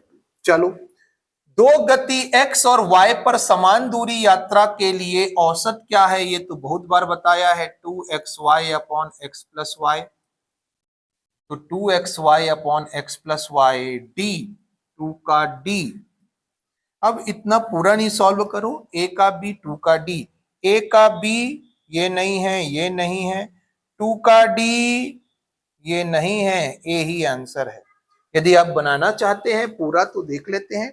एक प्रेक्षण x को y से प्रतिस्थापित करने पर नया औसत क्या आएगा, तो पुराना औसत plus y minus x upon n, ये आएगा भाई। 3 का c है। 4 का पहली n विषम प्राकृत संख्याओं का औसत n होता है, 4 का e। और 5 का संख्याओं के एक समूह का औसत सभी अवलोकनों का योग अवलोकनों की संख्या, ये तो बहुत इजी है, ए आ गया। चलो आंसर क्या है इसका, ए है। नेक्स्ट क्वेश्चन, कोई धन 5 वर्षों में 10,000 हो जाता है और 7 वर्षों में 10,800, मतलब 5 वर्षों में हो जा रहा है, मतलब अमाउंट 5 साल बाद 10,000 है। मिश्र धन 10,000 है 5 साल का, और मिश्र धन 7 साल का है 10,800। ये बताओ यहां से यहां जाने में कितना साल लगा सर, 2 साल। एक 6वां साल का मिश्र धन लगा होगा और एक 7वां साल का, तो 2 साल का ब्याज लगा है। तो 2 साल में कितना एक्स्ट्रा ब्याज लगा, यहां तक ब्याज लग के 10,000 था, यहां से एक्स्ट्रा लगा है, कितना लगा है, 2 साल का ब्याज लगा है 800 रुपए। तो 1 साल में कितना ब्याज, साधारण ब्याज कितना लगा होगा, 400। आप बोलेंगे हाँ क्योंकि 400 जुड़ा, 400 जुड़ा, 800 जुड़ गया, 800 बढ़ गया। तो ये बताओ साधारण ब्याज तो लग कितना रहा है, 800 रुपए, 400 रुपए हर साल। तो प्रिंसिपल में 5 साल का ब्याज लगा, 1 2 3 4 और 5। 5 साल का ब्याज लगने के बाद कितना आया, कितना आया, 10,000 रुपए। तो 5 साल का ब्याज कितना है, 1 साल का 400, तो 5 साल का 5 चौक 20, 2,000 रुपए। तो 2,000 रुपए लगे होंगे ब्याज के रूप में। क्यों, 1 साल का ब्याज, 2 साल का ब्याज, 3 साल का, 4 साल का, और ये 5 साल का। 5 साल ब्याज लगने के बाद 10,000 रुपए हो रहे हैं, जिसमें से ब्याज कितना है, 2,000। 2,000 का ब्याज लगने के बाद 10,000 हो गया, 2,000 का ब्याज लगा, 10,000 हो गया, तो वो नंबर रहा, वो राशि रही होगी 8,000। 8,000 में 2,000 का ब्याज लगा, 10,000 हो गया। आप बोलेंगे हाँ सर। अब बताओ साधारण ब्याज बराबर क्या होता है, मूलधन गुणित दर गुणित समय बटे 100। साधारण ब्याज कितना है सर, 5 साल का साधारण ब्याज 2,000, तो 2,000 रख लो, कोई सा भी ले सकते हो, ये रखो, ये रखो, ये रखो, कोई भी रख लो। प्रिंसिपल कितना आया, 8,000। रेट ऑफ इंटरेस्ट कितना है, ये निकालना है। टाइम बताओ, 2,000 रखा है, कितने साल का है, 5, तो 5 रखो, 100 से 100 कैंसल, 5 चौक 20, 400, 8 शून्यम 8 पंचे, रेट ऑफ इंटरेस्ट कितना आया 5%। राइट आंसर है भाई, बढ़िया क्वेश्चन था। यदि आप 400 ब्याज रखते तो टाइम की जगह 1 रखना पड़ता, क्योंकि 400 रुपए कितने साल का, 1 का। यदि 800 रुपए साधारण ब्याज लेते तो टाइम की जगह 2 साल लेते। सभी कुछ भी रख सकते हो, लेकिन टाइम उसके अकॉर्डिंग रखना। चलो नेक्स्ट। अब देखो, बहुत शानदार क्वेश्चन था, इसमें बच्चों को डाउट था। देखिए, कोई संख्या 3 व 5 से विभाजित है, दोनों से, 3 से भी डिवाइड हो और 5 से भी डिवाइड हो, तो वह संख्या 3 गुणित 5 बराबर 15 से डिवाइड होगी। बिल्कुल डिवाइड होगी। क्यों? क्योंकि 15 का फैक्टर है 3 और 5। कैसे फैक्टर हैं? को प्राइम, को प्राइम। तो बिल्कुल कोई को प्राइम फैक्टर से कोई संख्या डिवाइड हो रही है, सहअभाज्य कहते हैं। सहअभाज्य मतलब ये किसी से डिवाइड नहीं हो रहे दोनों, तो उनके गुणनखंड से भी डिवाइड होंगे, गुणनफल से, उनके प्रोडक्ट से। मतलब मान लो जैसे 15 है ना, 3 से भी डिवाइड होता है, 5 से भी होता है, तो 15 से भी होगा। 30 3 से भी हो रहा है, 5 से भी हो रहा है, तो 15 से भी होगा। 150 3 से हो रहा है, 5 से हो रहा है, तो 15 से भी होगा। तो ये तो बिल्कुल सही है। अब आगे पढ़ते हैं। के कहता है कोई संख्या 2 व 6 दोनों से विभाजित है, तो वह 2 और 6 के गुणनफल 12 से भी होगी। अब देखो ये सही है क्या? सर ये सही है तो ये भी सही होना चाहिए। नहीं भाई, यही तो दिक्कत है, यही कैच है। 2 और 6 से डिवाइड हो, 2 से भी डिवाइड हो, 6 से भी डिवाइड हो, तो 12 से होना चाहिए। एग्जाम्पल 12, 2 से हो रहा है, 6 से भी हो रहा है, 12 से भी होगा। ये 2 से हो रहा है, 6 से हो रहा है, 12 से भी होगा। ठीक है सर। 24 2 से हो रहा है, 6 से हो रहा है, तो 12 से भी होगा। सही बात है। 2 से हो, 6 से हो, तो इनके गुणनफल 12 से भी होना चाहिए। अब हम एक नंबर ले रहे हैं, हम ले रहे हैं 18। बताओ इसके बारे में क्या है? सर 2 से होगा, आप बोलेंगे हाँ। 6 से होगा, हाँ, लेकिन 12 से होगा क्या? सर 12 से तो नहीं होगा, 12 से नहीं होगा। 30 ले लो, 30 2 से होगा, 6 से होगा, लेकिन 12 से नहीं होगा। क्यों नहीं हो रहा? क्योंकि ये जो फैक्टर है, गुणनखंड है, ये प्राइम नहीं है, को प्राइम नहीं है। को प्राइम नहीं है मतलब ये कट जा रहे हैं। देखो, 2 एकम 2, 2 तिया 6 कट जा रहे हैं कि नहीं? लेकिन ये नहीं कट रहे आपस में, आपस में नहीं कैंसल हो रहे। तो ये सही नहीं है, सही नहीं है बाबू, ध्यान से देखिएगा। लेकिन यहीं पे लिखा होता कोई संख्या 3 से कैंसल है और 4 से कैंसल है, तो 3 गुणे 4, 4 तिया 12 से भी डिवाइड होगी। बिल्कुल 3 और 4 को प्राइम है, किसी से नहीं कटते, तो बिल्कुल ऐसा होगा। लेकिन 2 और 6 खो प्राइम है क्या? अरे आपस में कैंसल हो जा रहे हैं। 2 एकम 2, 2 तिया 6। ऐसा नहीं होगा भाई, ये गलत है। के नहीं लेना, के नहीं है, नहीं लेना, के नहीं लेना, के नहीं लेना, एक ही आंसर है। अब देखो, अब देख लो आगे। कोई संख्या 9 से विभाजित हो रही है, तो वह संख्या के अंकों का योग 9 से विभाजित होगा। बिल्कुल सही बात है। कोई संख्या 5 से तभी विभाजित होगी जब उस संख्या के अंतिम अंक 0 हो या 5 हो। सही बात है।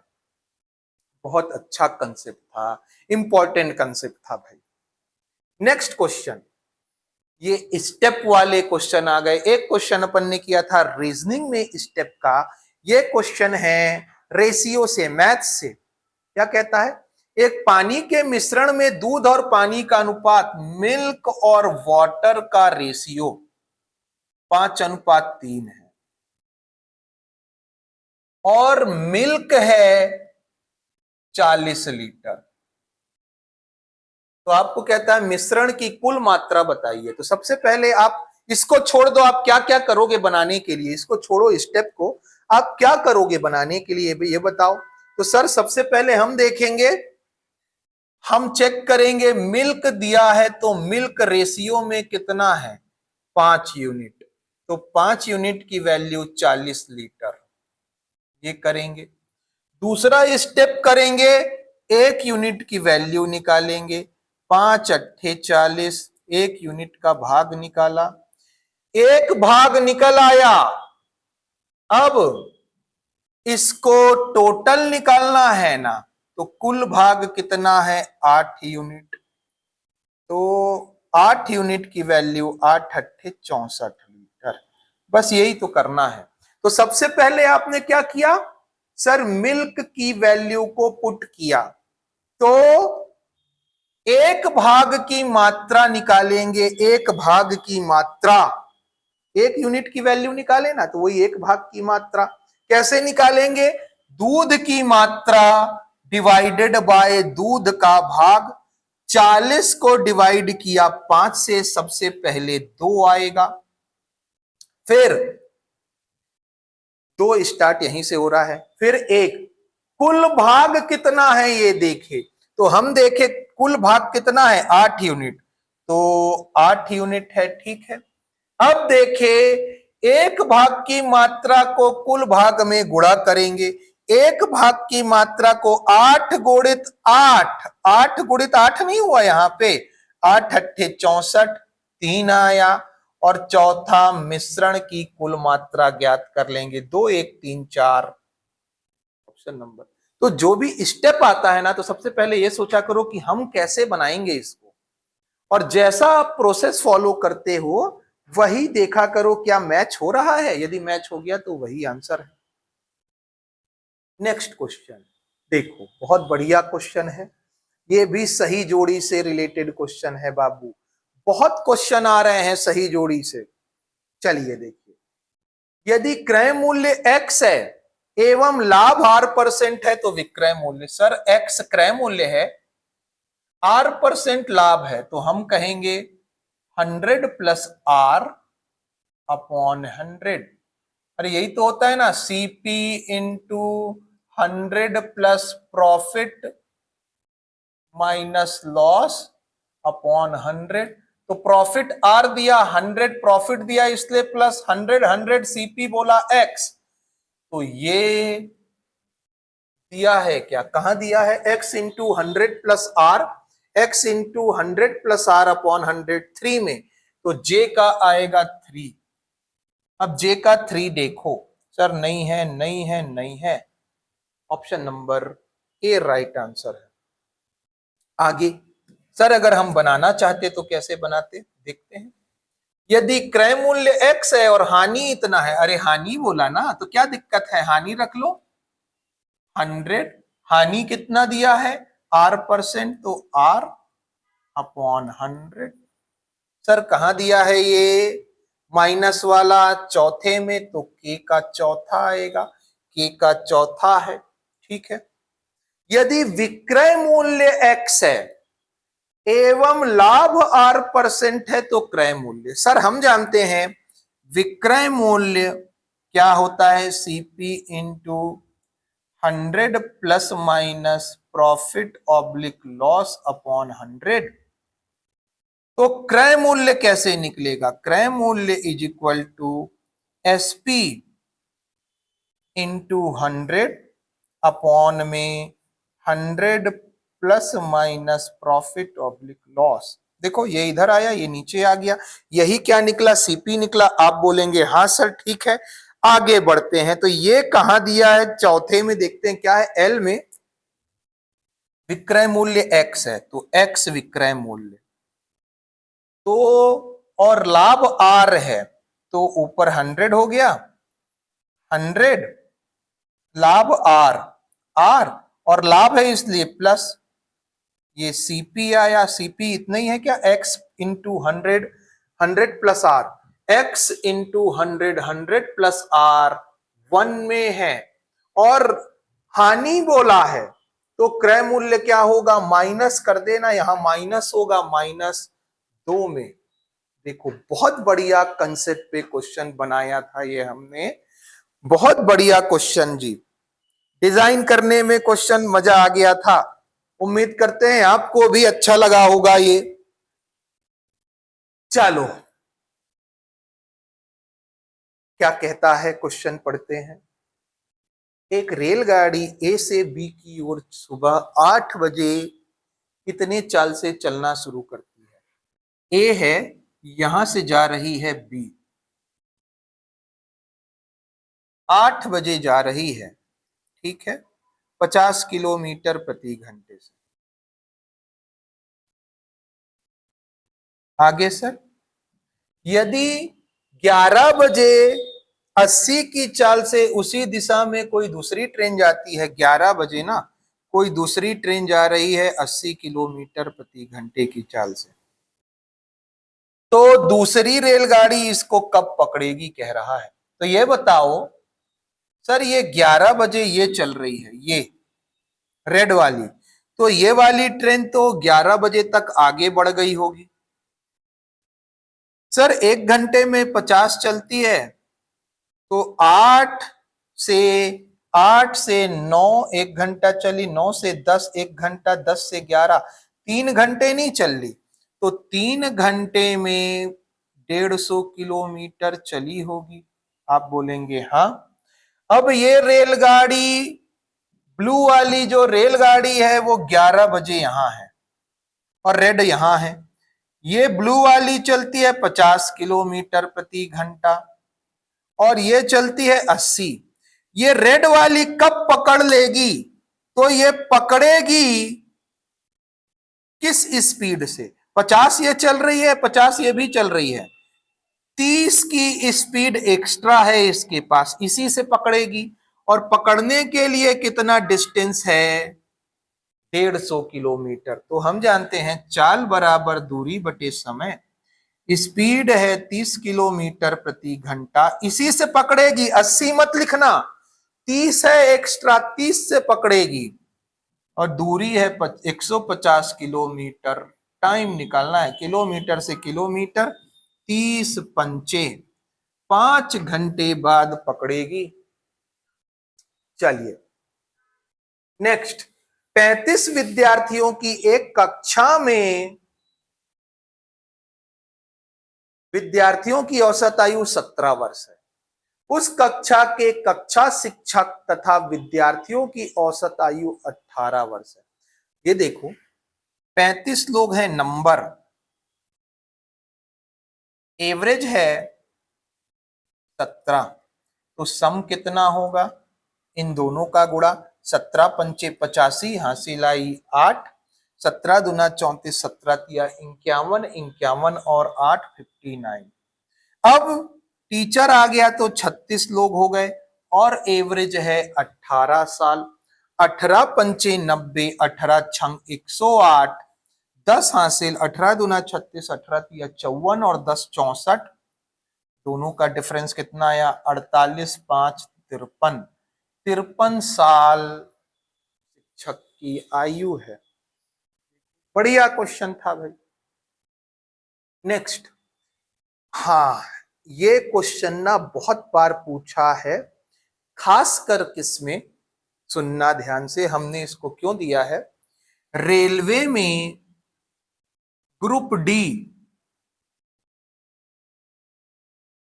में दिया था, एमटीएस में दिया था सर, तो हमको क्या आरपीएफ में दिया था, कांस्टेबल के पेपर में, और क्योंकि हमारा कांस्टेबल का ही पेपर है तो हो सकता है ये भी 10th लेवल का है, तो हो सकता है ये क्वेश्चन दिया जाए। और आप चेक करेंगे ना, हर एग्जाम में ये क्वेश्चन आया हुआ है, तो हो सकता है हमारे एग्जाम में भी पूछ दिया जाए। चलो कैसे बनाना है देखिए। एक कस्बे की वर्तमान जनसंख्या इतनी है और 25% की दर से बढ़ रही है। 25% मतलब 1/4। अब 3 वर्ष पूर्व की जनसंख्या तथा 2 वर्ष पूर्व की जनसंख्या का अंतर। तो हमको ये बात समझ में आई, पहले 3 वर्ष की जनसंख्या तो निकालनी पड़ेगी। अब बढ़ रही है 1/4, मतलब 4 में 1 बढ़ गई तो 4 से 5, 4 से 5, 3 साल बढ़ी है तो 4 से 5। सर ये आ जाएगा 5 पंचे 25, पंचे 125 और 4 चौक 16, चौक 64। अब देखना ध्यान से, मतलब सर ये बात समझ में आई कि जो जनसंख्या है ना वो कितनी आ गई, 64:125। अब वो कह रहा है ये वर्तमान जनसंख्या इतनी है 3 वर्ष पहले की जनसंख्या, तो ये मानते हैं 3 वर्ष पहले की है क्योंकि ये पहले की बात कर रहा है, और वर्तमान ये है 3 वर्ष पहले की जनसंख्या और 2 वर्ष पहले की जनसंख्या। तो 3 वर्ष पहले और 2 वर्ष पहले, अब दोनों का अनुपात निकालना है। अच्छा, दोनों का अंतर निकालना है। तो पहले ये तो देख लो 2 वर्ष पहले कितनी जनसंख्या होगी। तो देखो 3 वर्ष पहले इतनी थी, अब बढ़ेगी 2 वर्ष पहले की जनसंख्या, फिर 1 वर्ष पहले की जनसंख्या, फिर वर्तमान। तो यहां से यहां जाने में 1/4 बढ़ गई, 4 में 1 बढ़ गई तो कितनी हो गई, 5/4, 16, 16 पंचे 80। तो जनसंख्या कितनी आई, 64, 80 और 125। ये वर्तमान है, ये 2 वर्ष पहले की, ये 3 वर्ष पहले की। तो आप ये बताइए, दिया डेटा है वर्तमान जनसंख्या इतनी है, वर्तमान है 2.5 लाख, 1 यूनिट की वैल्यू 2000। आप बोलेंगे हाँ सर ठीक बात है। तो ये बताओ, दोनों का अंतर बोल रहा है, अंतर है कितना, 16 यूनिट। 16 यूनिट की वैल्यू 16 दूना 32,000। राइट आंसर है भाई। दोनों का डिफरेंस निकालना था, 16 यूनिट है ना, 16 यूनिट की वैल्यू 32,000। चलिए, हाँ ऐसे देखो, ये पिछला क्वेश्चन हार्ड हो सकता है लेकिन जरूरी नहीं पूरा क्वेश्चन ऐसे आए। कुछ क्वेश्चन हार्ड हैं, कुछ क्वेश्चन इजी हैं। जैसे ये क्वेश्चन भाई, इससे इजी क्वेश्चन नहीं हो सकता, लेकिन इसमें भी गलती करेंगे बहुत सारे बच्चे। कैसे है देखो, किसी संख्या, तो कोई संख्या है 100 मान लो, इस संख्या का, तो इसका का मतलब गुणा 50%, का मतलब गुणा 2%। निकालो, 50 दूना 100 कितना आया, 1। मूल संख्या का कितना परसेंट है, इसका कितना परसेंट है, 100 का कितना परसेंट है, 1% है। आंसर कितना आ गया, 1%। Option number D. बढ़िया क्वेश्चन था भाई। चलो देखो, किसी संख्या को 32 से डिवाइड किया जाए, कोई संख्या है, इसको 32 से डिवाइड करो तो शेषफल आता है 29।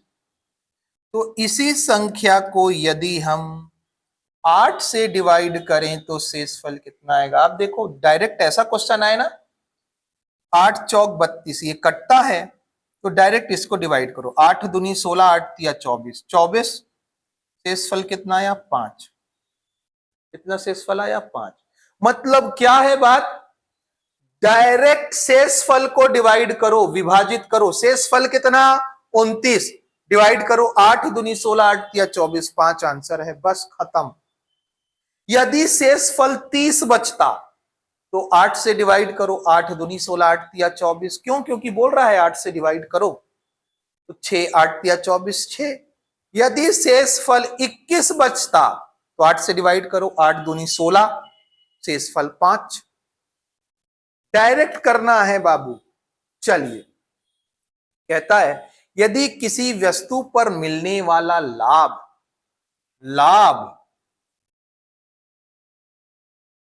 बराबर है किसके? विक्रय मूल्य का 2/7।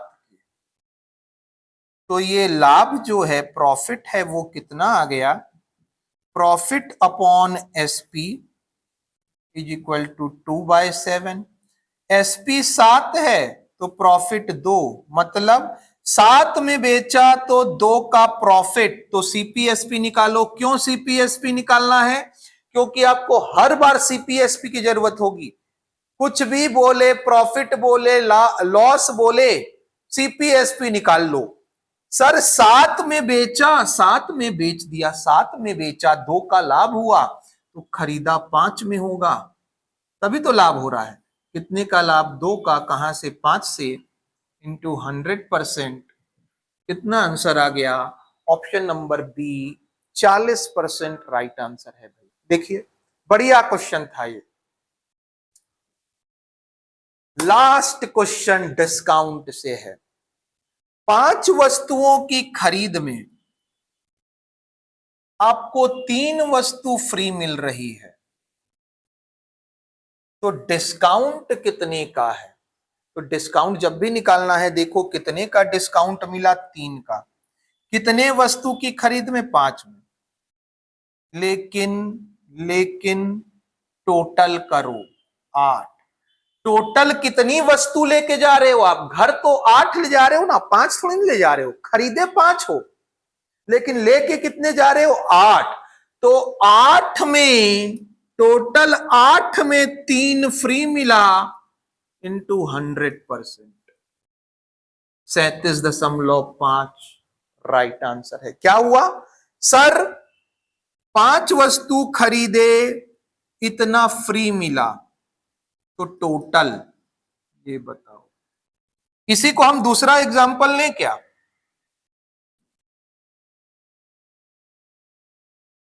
10 वस्तु की खरीद में हमको मिल गया, उल्टा ले लेते हैं कुछ, 8 वस्तु की खरीद में 2 फ्री मिला, तो आप लेकर कितना गए? टोटल कितना लेके गए?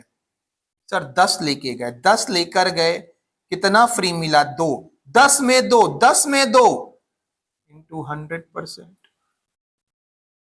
20% राइट आंसर है। तो जब भी बोले ना टोटल निकालो और उस टोटल में कितना फ्री मिला, ये देखिए। चलिए भाई, ये पूरे के पूरे 50 क्वेश्चन का सेशन अभी कंप्लीट हुआ। अपन ने पूरे 50 क्वेश्चन, रीजनिंग के 30 और मैथ्स के 20 क्वेश्चन किए। ये जो क्वेश्चन, सारे क्वेश्चन ना लेटेस्ट पैटर्न पर आधारित थे। सही जोड़ी आपको हमने कराया, कूट वाले प्रश्न कराए, कथन कारण कराया, चरण वाले प्रश्न कराए, कौन सा सही कौन सा गलत कथन ये कराया। तो सारे लेटेस्ट पैटर्न का अपन ने यहां पे सॉल्यूशन को देखा है। यदि आपको सेशन पसंद आता है तो लाइक और शेयर जरूर करें। यदि आपने सब्सक्राइब नहीं किया है तो चैनल को सब्सक्राइब जरूर कर लीजिएगा। रोज शाम को 5 बजे अपना चैनल एबीसी मैथ्स एकेडमी में, यूट्यूब के चैनल में मैथ्स और रीजनिंग से रिलेटेड क्लासेस आती हैं। मिलते हैं ऐसे ही नेक्स्ट सेशन में, तब तक के लिए धन्यवाद।